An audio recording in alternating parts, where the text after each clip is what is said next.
bandi ko balandi boye malamu na émission na bino bomisana kolanda tango nyonso débat ouvert oyo ezali émission oyo ebomisaka apuna bino tango nyonso ba sujet important d'actualité ya mboka lelo tobungisi pona bino ndeko wa bino ndeko maître Musa Kayembe nde oyo toyambi lelo pona koyeba komanulela biso mai oyo ezali koleka na mboka mingi tokoyeba kotia penza moi action na oyo etali loi électorale oyo lamuka bayebaki na kopesa biyano na bango na lolenge kani oyo makambo ezali ko se dérouler na niveau ya assemblée nationale selon lamuka babi que non assemblée nationale elingi kozwa a loi électorale en otage déjà bango baza ko décrier fraude électorale pour na 2023 tokoyeba pe kolobela na émission oyo ya biso ya lelo oyo etali état de siège quel bilan déjà bilan à mi-parcours depuis instauration et état de siège tout le monde a bato pour continuer kaka kokufa est-ce que état de siège eza kokoka musalate ou bien il y a autre chose à faire pour que situation wana ezala résolue nde boye toyambi wa biso ndeko Musa Kayembe nde toyebi kopesa ye lisusu mbote pe boye malamu na émission na biso débat ouvert mbote ndeko journaliste merci surtout na ko Zoro Kastanayo n'a participé à une émission, mais ils ont servi le peuple congolais autour sur la solo et en Moka. Merci. Nous avons annoncé que la loi électorale, mais nous avons avant de côté en profondeur il y a sujet, nous avons la Moka et ça au tambola lelo et ça mais la Moka est état d'esprit oyo bilenge ba papa ba mama baza komona ndenge mboka eza kotambola ezali état d'esprit oyo elingi changement ya solo na mboka oyo elingi ke congolais amona bolamu ya mboka na ye na nzela ya politique ya malamu donc lamuka ezali esprit pe eza lokola elilingi ya moto donc olingo lingate kobanda kolanda yo. Donc c'est ça la Moka.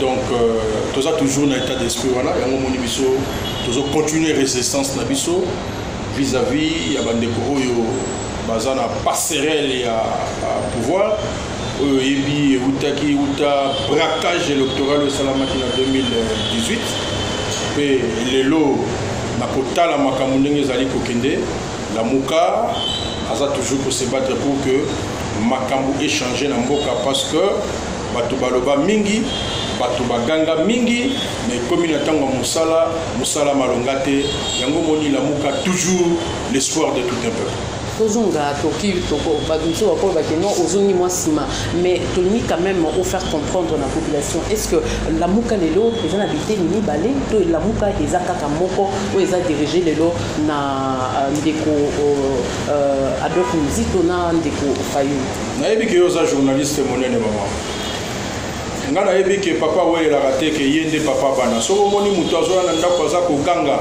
webi ke nazanga papa na bino webi ke nazanga papa na bino likamezali donc papa bana bayeba ki oyo papa na biso peuple congolais ayebi ke la muka coordonnateur nango ezali mwana mboka Adolphe Muzito et puis la muka za na présidenté ce qui bayoka ki moto lobai ke azali président ya la muka to ebite wana la muka nzeta min muzika ou bien nini mais moto nyoso ayebi ke la muka coordonnateur nango ezali Adolphe Muzito pe to kotambola na ndenge mibeko ya la muka ezali bon ce qui oyebi moko oyo ayebi ke to alobi ke azali moto ya la muka yonde otuna motuna pe okozwa ya nona yo pona ko éclairer population si j'ai tabou za la raté hein émission na yo eza émission population ayo kaka pe alanda kango donc tozana makambo yo zipa zipate iloko na iloko tangi na Congo yo ki moto moko lobi ke yazali moto ya la muka to éviter bon mais biso de que la muka ezali la coordonnateur nango ezali mona mboka mozo sikoyo toza ko kende pe malembe na o etali mapunani déjà chaque état major eza ko se préparer déjà le lingikani ekoyeba na ko pour affronter l'élection en 2023, mais est-ce que il faut poser problème on a établi plateforme la muka parce que ata aux olo baboye mais ba nous sous baza ko se réclamer kaka na kati ya la muka mais nino ekosala est-ce que ça moment n'est pas venu pour que bino boye bana ko se dédouaner na établi la muka te bo sala plateforme sous pour que boza la peu mélanger dans na makambo wana te o ya lobi boye o ya lobi boye maman ozotu na motu no tozo ba kotim ko tozo batina te oyebi moto oyo ya lobi ke ye azande la muka zaye na o etali la muka côté ya ensemble baza ko se réclamer kaka baza na kati ya la muka. Très bien maman mais tout les ayo yo somona na saison moko moto azobeta na imana pe azobeta na vita osomona joueur azobeta na mazembe pe azobeta na lupoko yo mona na saison moko te il faut tous à la kasembo congolais to kosaka congolais te politique ezali gestion ya bato politique ezali oyo ekoki kobebisa mboka te koki komima mboka liboso neti sikoyo mboka eza kobeba mpona nini eza mpona ba ONG te eza mpona ba association te mboka eza kobeba parce que bato oyo bazali kotambusa politique bazali kotambusa yango malamu te mama il faut qu'on se mette d'accord. Je pense que peut-être yo li kotanga kombote mais bana mboka oyo bakei na union sacrée ezali lisanga oyo memi bandeko bazaki na cash na bandeko oyo bazalaki na FCC et cash pendambu ya bato oyo bazalaki na lamuka bamoni ke bango il faut bakende union sacrée pour que bakota na vision ya mwana mboka Chilombo.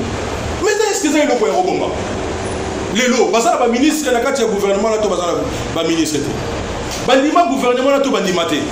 Mais est-ce que ça est loko ya ko banda ko discuter on a des choses plus importantes pour Namboka que pour ça la babiloko wana banda makambo le salama yo somona batu mususu en dehors ya coordonnateur mususu to ya mwana mboka le président élu Martin Fayulu ba signer document na kombo ya Namboka au mona yako déjà politique eza makambo eza kama sécurité politique eza makambo babongisa baba alors soki lelo ndenge tozali ko préparer ba élection ezala ka préparer selon toza indépendant toza na parti politique na yo to na nzela ya ba regroupement oyo to sala ka ya politique lamuka ezala histoire oyo ezala kinango lamuka lelo eza plateforme politique to yebite lobby ndenge nini kozala par rapport ya état d'esprit oyo ezo continuer pour na bana mboka soko soki okay ozala union sacrée osokei.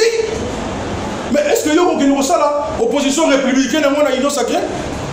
Na kati ya gouvernement oyo zali non mama peuple aza susu mutako kosate pe na koyebisa yo ke soki yo yebi communiquer moko oyo ba signal la muka na mutu mususu en dehors oyebisinga bato ba koyela kaka pamba ngai papa mais il y a un problème tolo bela bino bato oyo botika na tolo ba na la muka elle dure ya Martin Fayulu na Adolphe Muzito ba garde fou ni au il y a pas de la muka elle dure protégé il y a pas de la muka elle dure mama to bombisa mais tout les ayo la muka ezali eloko oyo population alingaki la muka yango nde ememelaki biso candidat commun oyo bana nyonso ya mboka bandimaki oyo ba leader nyonso bazalaki wana bandimaki ke biso tomoni moto oyo akoki ko représenter peuple ezali mwana mboka Martin Fayulu pe na banzela ya kokende na masolo ya la muka bato nyonso bandimi ke te na ndenge ba élection biso to soutenir que le président élu ezali Martin Fayulu Madidi.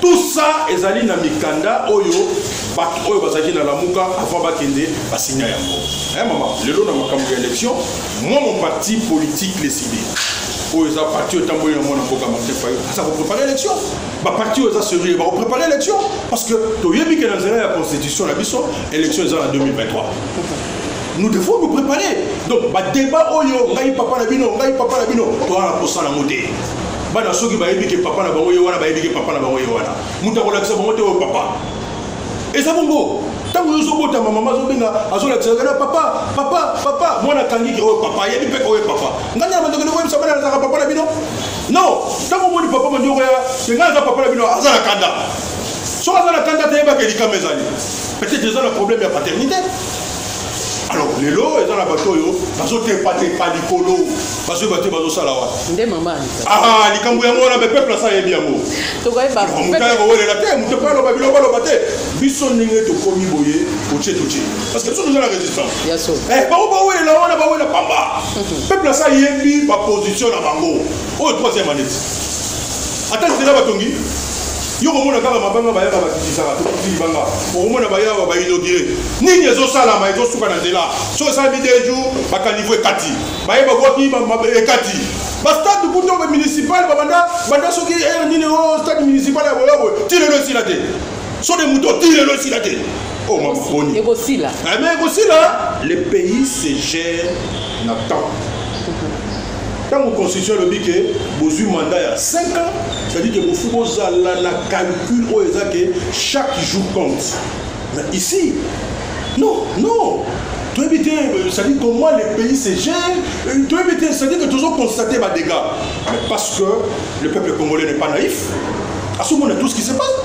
Aujourd'hui, depuis que Tobanda qui que les choses ne marchent pas, rien ne marche, aucun domaine de la vie nationale ne marche. Mais non, non, ça va. Coalition, non, ça va, non. Mais les lots, qu'est-ce qui marche aujourd'hui? Si côté où Yozolo Bela, rien ne marche. Les canisino les amis. Les canisino ils ont auto-vivre. La politique, il faut vivre ça. Nenga yoza mama boye, nanda kuyo lambaka. Oye mi ba problème aux anamo. Place yo sala kana musala salaire matité. Mais aucun n'a wenze biloko matita. Au comme mbala msuba c'est pas bazo bela a problème ça. Il y a l'état et tout pas l'état mingi. Muto osala asali sans mobimbaye yo pese de 200 000 francs. Aucun qui paie la télévision que non, ba comme il a 200 000 francs. Mais 200 000 francs muto osala ngoni. Mutu boya boyela azwa bus ça que nanda kunaye. Il faut bunda bitumba bilambe kata. Rien ne marche, maman. On a toujours le code d'émission là, tant que tu vas bien tout na mutu ou bien tu vas bien et le comme songo les ont marché. Comme ça, puis peut total là, parce que politique est moi là. Mais ton colo bataka nyon sauté ndé. Na ina lobby maman, soki yo yebi moko pesa mai. Bataka nyon sauté. Le colo nazala yo awa. Quand même quoi ni ne boni. Ni effort maman. Effort parce que effort pour nos kata suki. Bakata suki mutu bote bimi. Parce que la suki mutu bote bimi. Mais to mona ki pe o ya bi leader ya UNC wa yeba ki na ko benga ba leader nyonso ba yeba na kosangana autour d'une table pour na solo là au Italie makamwa mboka mingi na au Italie situation au bana mboka baza ko connaître na niveau ya Nord Kivu oyo éruption yeba ki na kosalema pe bato baza ko kufa pe lolingi ya ko vivre bato ekomi penza na kokoso likanisi no ezani na au Italie te makanisi za likanisi wana ezali malamu mais na ndenga politique eza mutambo ah oui mais na ndenga politique eza mutambo na ndenge poto mona ki directeur de cabinet ya mwana mboka Martin Fayulu ayebaki na ko na ko mais na émission que likanisi eza malamu mais mutambo tiko yebisa mutambo wana eza le directeur azali moto azali kolo hein likambo ko eli biso lelo po makambo ezali makambo ekweleli biso lelo na Goma il faut to partager passion wana na ba compatriotes yo ebi ke lamuka a partagera toujours passion wana po na nzela ya ko partager passion wana plusieurs fois to bima na nzela webi sabotage o basala biso lelo mama Fwamba atika biso pona abimaki na nzela pona ko soutenir bandeko ya Goma na tangu volcan et salami eza eloko moko catastrophe mo eza naturelle. Mais ça n'a pas conséquence, beaucoup de choses pouvaient aussi être évitées. Mais le pays est en deuil. Vous avez écouté le pays est en deuil. Nini par exemple, c'est ça moi une minute. Ok, vous avez mal. Le lot, vous avez dit que Toyoki a été au deuil national. Mais il y a des gens qui ont fait du ban au deuil national. Toyoki a beaucoup de silence total. Il y a des gens qui ont passerelle à pouvoir. Mais tant que moi, je suis lobby, moi, je suis batali wa bato babsolo yo Hollandi à part directeur de cabinet yo ki moto mususu akosoli alo balikambwana to lobi boye uta to bandaki na près braquage électoral au Salamaki na monoko na biso la mukezali le pays va mal to vanda to sala ba réforme consensuelle maman dans un système à terme consensuel les dans le poteau na linga les ali ba réforme ko bongo la makambu na ndenge ya boyokani ba partie prenante baza connu le FCC Kachazali po bazaka lisanga bato na zoka union sacrée wana kaka yango moko mbuma moko ndeza na kati basuka ka bato bakoya ko mbatemwe na bango mbuma moko donc osu FCC Cash soko lingo chango union sacrée chango union sacrée po ezaka Varese nde bachaka oye bande ko lamuka baye de façon paritaire to bandi voilà toke ba élection ba kendaka yango pour que mboka échanger mboka ke liboso mais tout le monde qui mboka ke liboso te to sala nini voilà là où biso batamayeli to lobite pour makambo échanger il faut ba réforme to zui le kassa to sali to baloli moto to lobike biso pona seni to moni il faut to changer makambo d'abord au niveau ya seni instance organisera ba élection na mboka na biso République démocratique du Congo na mokuse to lobi to lingi ba yi politique te na makambo etali seni bango ba ya comme bato yo ba kolandela kaka ndenge ya ko makambo sala maka na nzela ya politique mais to dépolitiser voilà le terme to dépolitiser wana ya lopoto na linga les ali que to lingi ba yi politique te parce que moko zo bonga te pona ba politique baso ya ba politique il faut ba sala ba calcul ndenge nini ba ko gagner élection avant même que peuple a voté to suis proposition to tient na mesa to lobi biso to lingi makambo ke deboyer pour makambo changer mais ce qui FCC Kachaza na mo ayi na mo ce qui oyo kuna ino sakaza na mo ayi na mo omoni ke batu balingi te batu toujours makasi biango omoni na nzela ya communiquer directeur mwali mwalobi tokozala prêt pour na makambo nyonso etali Congo mais il faut bandeko baza na neutralité il faut un facilitateur il faut ba pasteur na biso ba évêque na biso nde ba réunir biso pour totala makambo na ndenge to sala ngo parce que bato wana bazali problème pour na mboka makambo to za ngo lelo mboka ko kufa boye bazali problème bon bato baza problème bango ko luka solution ndenge ni biso be to za problème to ko luka solution ndenge ni tala mayeli na biso est-ce que ça normal te population zo na nga zo mona to tika fanatisme pour na mboka mboka zo ke mabe mboka ko kufa. Voilà pourquoi le directeur a réagi. En fait, tu mets un court-circuit. Tu mets un court-circuit. Mais il a mabete mutambu. Biso to zana biso pour répondre à mamboka. Intérêt général, tous ils sont prêts. Mais tu reconnais la monde tsanga te. Tu reconnais la monde tsanga te. Maluba oyo ya bimisio wana ezaka kaya ye. Ah, mais les canisses, oui, na lobby na yo maman les canisses ya kovanda za toujours les canisses malam. Mais tu dis mais que les canisses malam. Mais les modalités pratiques.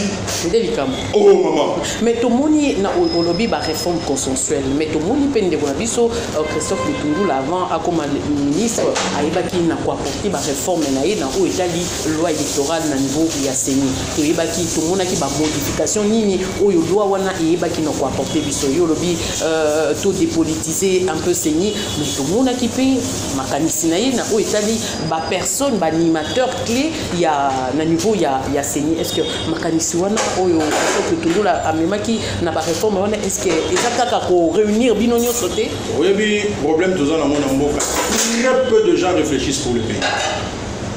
Na bandeli maman. Mboka kozo masima parce que batomoke nde ba résoudre na makambo mboka ndenge ni mboka ko kende liboso. Moi je respecte beaucoup les poètes de Balutundu là. Ah nous Mayele parmi bato ya Mayele na politique papa wanazali. Il a un ministre des Affaires étrangères. Maintenant, la loi Lutundu là est vidée de tout son contenu. Oh, mais pas tout le monde va gagner l'élection alors que l'élection s'est minotée. Pas de l'union sacrée, union sacrée. Donc, vas-y, Makanisina, Nakabila. Bâti Makanisina. Nakabila. Union sacrée na FCC. Makanisina wana o ya porta qui sur la réforme wana bâti en gros péché. So batali loi wana. Na oyo biso to proposer. Ils ont un élément et les autres qui ensemble. Parce que tous on a discussion, moi et discuter à Mozate. Mais loi Wanape et c'est un peu que les politique va s'arrêter dans ces et c'est un petit bon. C'est-à-dire qu'il va dépolitiser ces et puis dans niveau de fonctionnalité moi ma cambo échanger. Mais les lois loi Lutundu là combo kaka loi Lutundu là. Il y a rien de Lutundu là dedans. Je te donne un exemple. Dans la plénière, il faut moto à 6, pas la majorité. majorité zanani union sacré pour sacré ah bon voilà majorité faut pas en avoir tous 6 ah les 6 falinga les amis motoba batu ya opposition il faut pas en avoir combien 4 nalinga les amis ah mine et ça dit combien 10 si vous plaignez on faut en 5 il faut en 15 bateau ya société civile ba ozala bitam donc oyo mwana mboka président élu Martin Fayulu alobaki FCC caché botinde mapasa on mapasa ne basali balongoli le kola bazala ke sika moko na coalition na bango bakaboli yo kende ndambu na opposition biso to tika la poto kabola bien bazu opposition ba PC 4 wana nani Kabila na FCC 6 wana nani mwana mboka tilo mona union sacrée bango moko bazui 10 olandi mapasa ndenge baboti mapasa bango moko bazui 10 soki balobi ke te biso to kabwana biso to ekisaka bino ke bakabwana te soki baoya union sacrée balobi te to kabwana batu ya oyo bawutaki na FCC baza na union sacrée baza majoritaire donc moi mibale moko kuna bakose retrouver nango mpe ozala na ngambo wana kisanga moko na ndenge moke bebi boye balinga kosakana na peuple congolais maman na ndenge mbonge komi boye nous allons laisser les gens nous imposer des choses comme ça pour hypothéquer l'avenir de nos enfants maman na mboko yo batozo kabako ganga bayebi ke mwana oya kotanga université place tel soka ya ko sanga na banque songolo soka okenda osala soka silisa osala na société boy osala boy bana oya ba congolais bayebi makambo wana bayebi kuta ta place pour déposer mukanda ke nazolo comme ça mais ça s'amuse avec tout un peuple tolobi boye. Je pense que mon amboka Martin Fayulu na coordonnateur de la Mouka basi ba pesi lo kasa balobi boye tokotika makambo te tokotika pe ngoke kufate tolobi toya to sala ba réforme ya boyoka ni les réformes consensuelles soki bango ba santé ndenge bazo kumba makambo na ndenge ya calcul c'est-à-dire que vote na yo congolais ezala tina te ozala droit ya kopona bakambi te et plus grave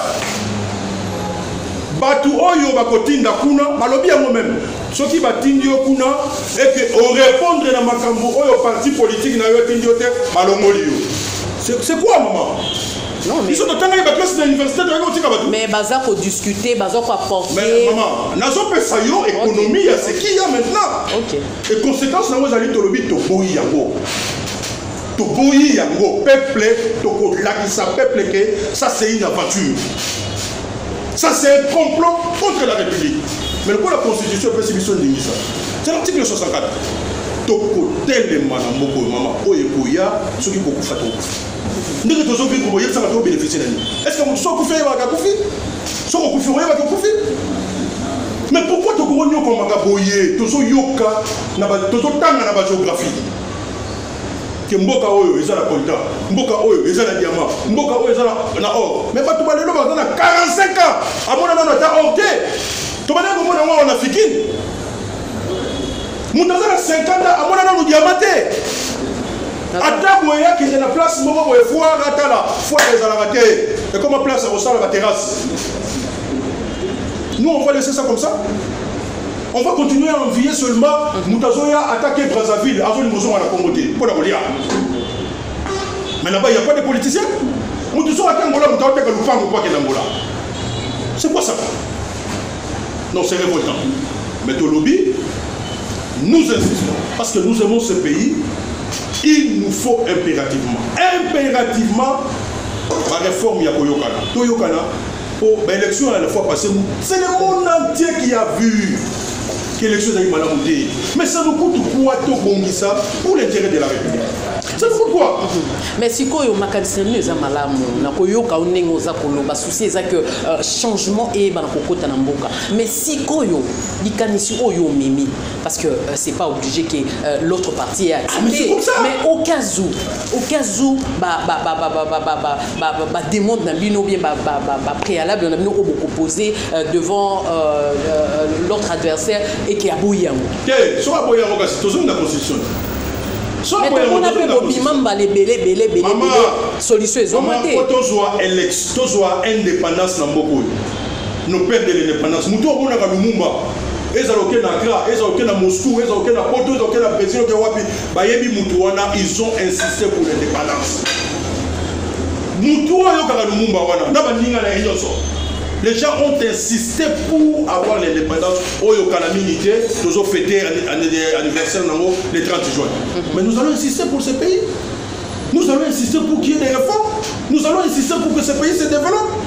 Tout ça, nous sommes se développer les noms.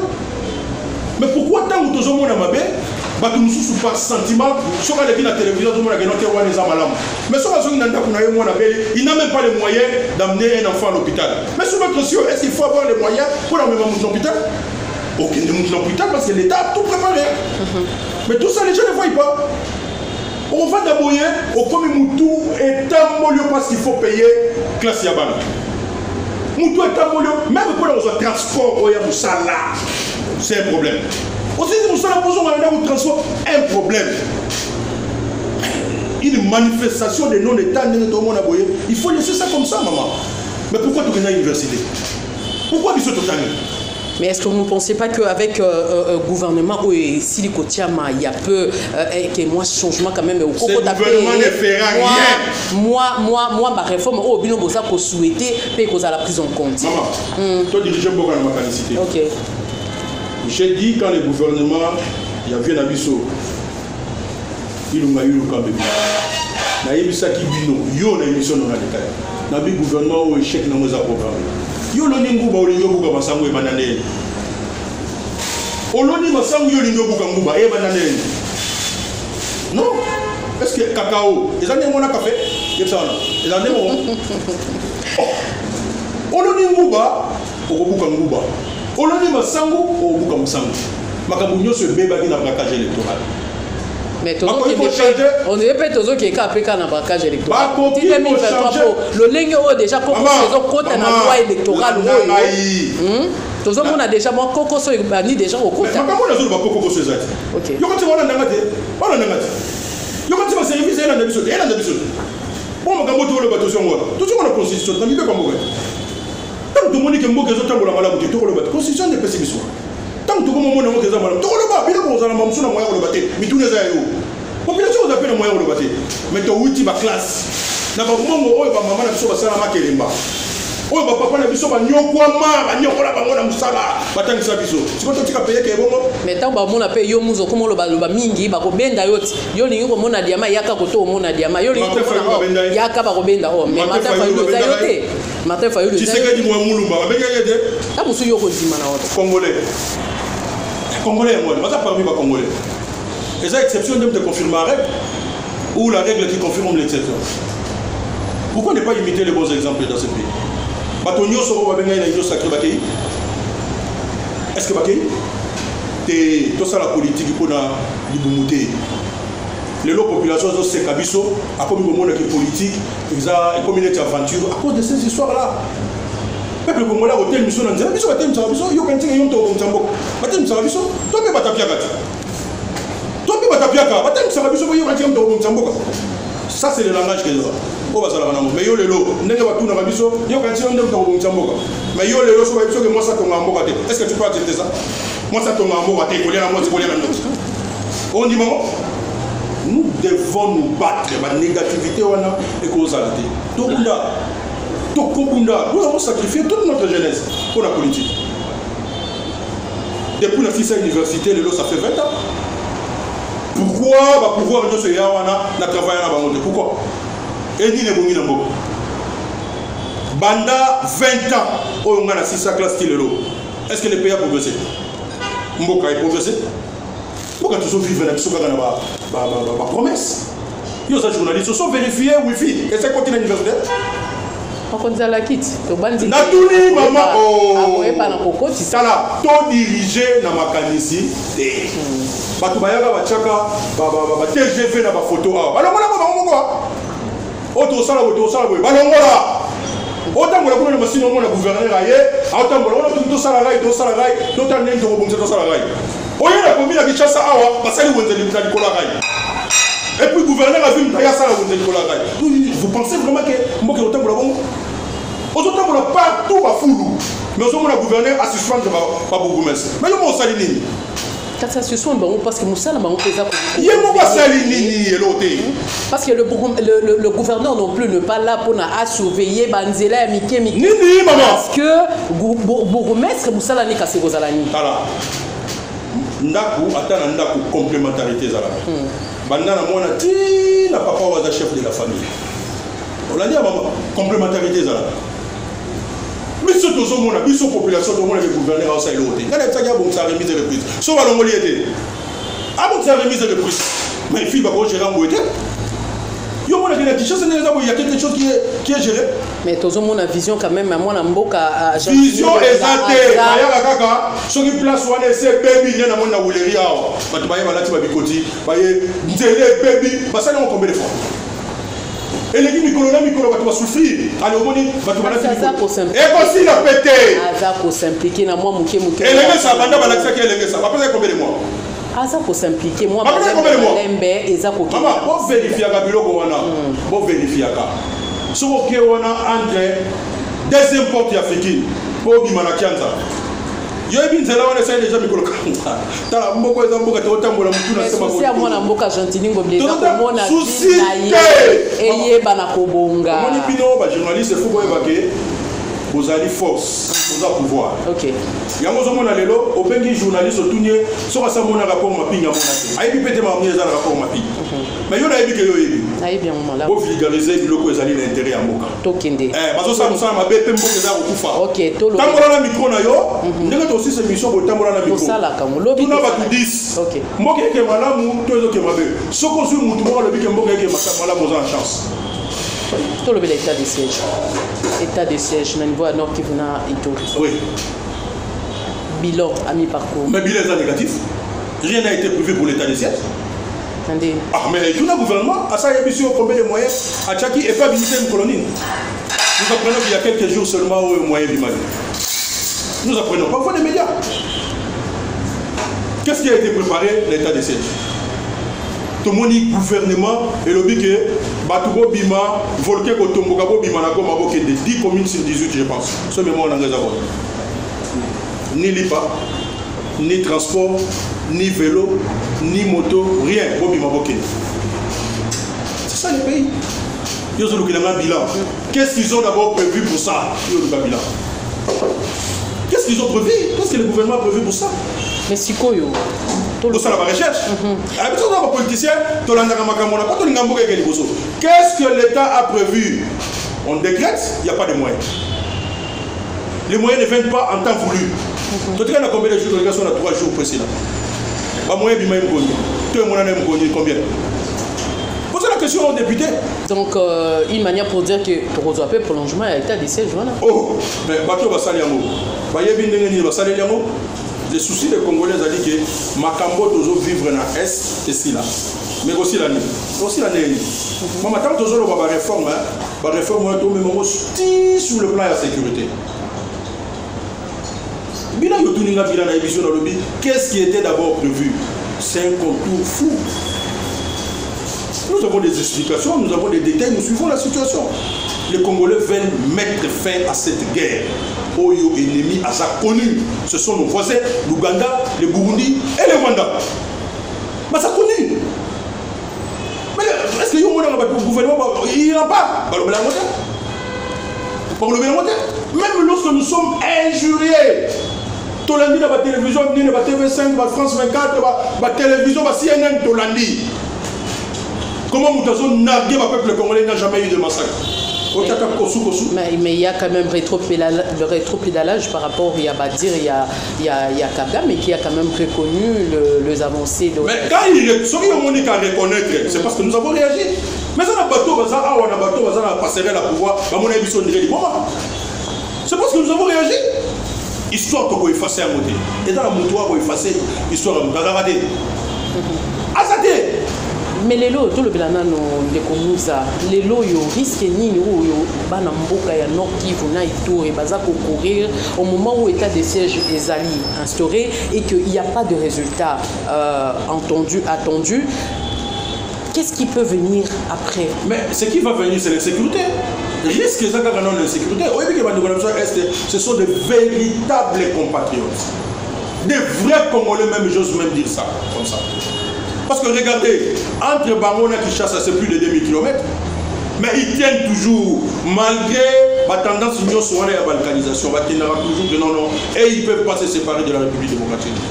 Parce que la tendance à la balkanisation, ils ont continué, ils ont renforcé en haut, derrière, ils continuent à renforcer.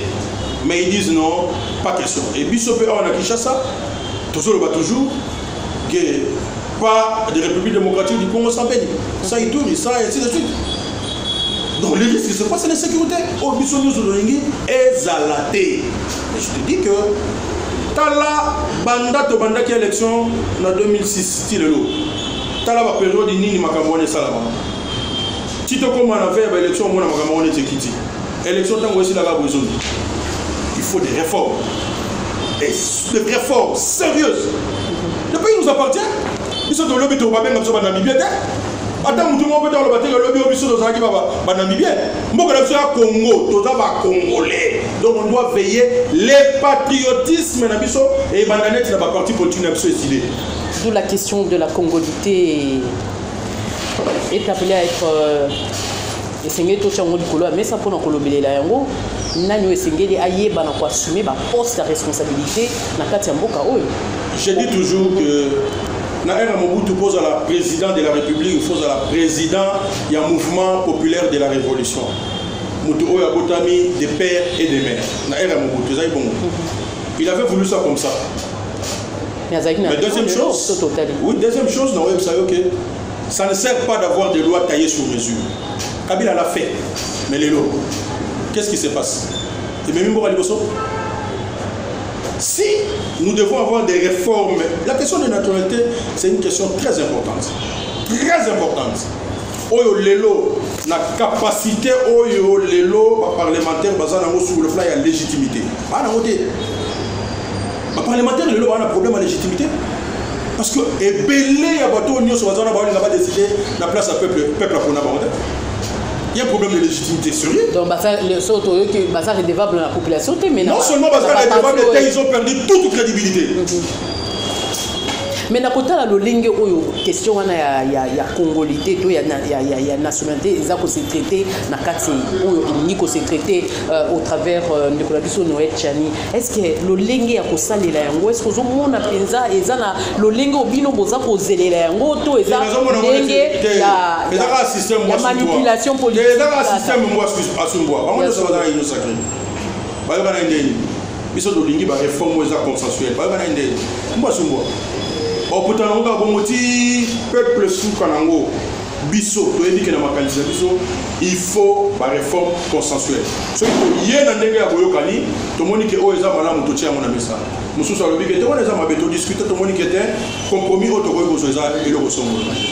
mais toute autre chose, la de nature, il y a pour créer, tout y a pour Luka, n'engagez ni Makambo Salama, n'engagez ya pour forcer, ya aussi la forcing, ça ne marchera pas. Voilà le système en voie sur quoi. Mais tout le monde a ma question à double nationalité, dans le niveau Assemblée nationale, ils allaient aborder, mais et sous Kaakabu. Non, nous avons une loi. Cette fois-ci, dans le lobby maman, nous avons une loi sur la nationalité.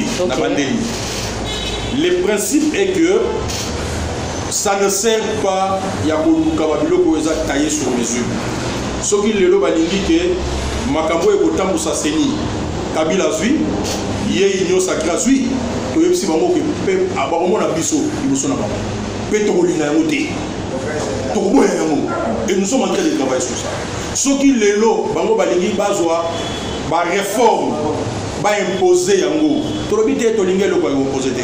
Parce que mboka etambola malamu te. Mboka eza na crise moko incroyable. To vanda to yokana ni nezo marché te to bongisa pe to tala liboso ndenge ni mboka lote. Mais ce que là déjà batuna batuna zo sala on ndenge na bon. Oh nyo zo sala mwana eza ino sacré. Eza peuple te. Eza ino sacré eza peuple te. Peuple ça police a bango déjà en 2018. Na combien? Parce que ba pola déjà en 2018. Oh nous c'est tikali ba lu baka ndenge nini bakocha bia orger ndenge bakocha penalty à dernière minute. Peuple ça gagner bango. Le ko la peuple a pour la rater. Association nous avons nzela soldat du peuple. Moi na mboka Martin Fayulu le président élu. Tozonga na nzela tobongisa makambo wana bolingo mboka. C'est ça le patriotisme. OK. Ça va promesse. En tout cas, merci Ndeko Muza na lolenge oyo oyebi vraiment na kozwa makambo mboka na mamboko pe na komanyolela bana mboka o basali kolanda o ba mesana kolanda yo au travers émission oyo débat ouvert ndeboye tokomi kokoma na suka émission na biso nini oyo penza ya motuya okoyeba na kotikela bana mboka ya suka neti mwa liloba ya suka o toyeba na koka. Non, liloba suka ezali ke bandeko bana mboka ba congolais na ba congolaises nyonso na lingala to bana mboka. Il faut tolinga mboka na biso. To longola ba sentiment ya ba intérêt ya ba. To discutaka pour que to arriver à koyeba nini to ko sala pona mboka na biso. Mais na bele liga na bana nyonso décidé parti cher ya mwana mboka Martin Fayulu. Nous avons lancé l'opération il y a une nouvelle carte. Nous avons la carte now déjà il y a une lancé la carte biométrique. Oyo, le bateau union so balinga Martin Fayulu. Bateau union so balingi parti décidé. Comme nous avons des citoyens engagés, to sengi bino boya pour carte. Carte ezali na $1. Na $1 aux 8 cartes na yo $1 standard 2000 francs. 2000 francs. OK. Na photo na yo kaka. Mais avantage ni les na carte on a biométrique. Ah mais aux 8 comme membre tino le bateau ngala muta fayulu aux 8 cartes na yo. Donc ce bolingo zongo okomone kana biro na biso habitabe aux 8 okomone kana biro na biso za na bumbu pona batu ya funa pona changu ezali na en face ya muto mbodi kembe. Oui, aux formalités, nous sommes aux cartes. Nous avons les canaux Funa, nous avons les canaux Lukunga, nous avons les canaux partout. Nous avons les canaux siège, nous avons le boulevard Monfal. Nous avons les canaux aux cartes. Nous avons les étrangers pour les Amkimou. Tous en la bande de Kokuna, pour les bazar déjà activés. Dans ma province, nous avons les canaux bureau, il y a 6 ans qui quittent. Nous avons les canaux Bandaka, nous avons la Tchela, les canaux bureau 6 ans la Tchela. To bakoyi ko benga biso na nzela singa na nzela ya numéro ya oyo za na émission oyo parce que ça partir voilà pesa numéro na yo mama ba benga na nzela 081 bakomona ngo na base de voilà bakoyi ko benga yo pe OK opesi bango pe yo za journaliste juste une orientation nini bakoyi ko kutana na biso ko bazwa carte na bango ya sika oyo ko miso bango membre donc toni ngamboka na biso Congo to sengi na bandeko baza na passerelle la pouvoir ba yo kapep. Peuple a constaté, peuple a tanga mingi, mais peuple a tanga pété. Makambo a mona kazarande yango wana. Peuple a monique to kende na ba réforme ya koyo kana pomboke ke liboso. Bato nous aussi sa classe. Bana besoin bazo misala. Bato bazo misala. Bana besoin pe babala. Bato ainsi de bato bazo besoin baso bato bazo les autres wana mboka oyo. 90% ya bato basala ate. Na ba université bato bazo meke. En tout cas, merci Mingi Ndeko Muza Kayembe, oyo azali secrétaire exécutif national na niveau ya Tchangu na parti cher ya Martin Fayulu Madidi décidé ndeboye toyebi na koma na suka émission na biso donc toyebaki na ko débattre sur des questions importantes au Italie double nationalité au Italie loi électorale loi Lutundula oyo selon Muza lobi que non loi wana eza vidé na ba substance nango nyonso toyebi pe kolobela na o etali lamuka eza na ba parti et komi na niveau nini pe ayebi na ko manuela biso o ezalaki souci na bino hein o boyebaki na kopesa biso ba mituna nde toyebi na ko poser donc moko na moko ayebi na ko ozwa réponse na ye au travers émission oyo nde boye toyebi na kokoma na suka wana na pesi merci na Brandon Milalu Jerez Mabeka merci na Tonto Ibongo merci na Blaise Ndombe Ami Sushomba Steve Masashi nde boye toyebi na kokuta na mbala sima na numéro mususu donc botika malamu kokutana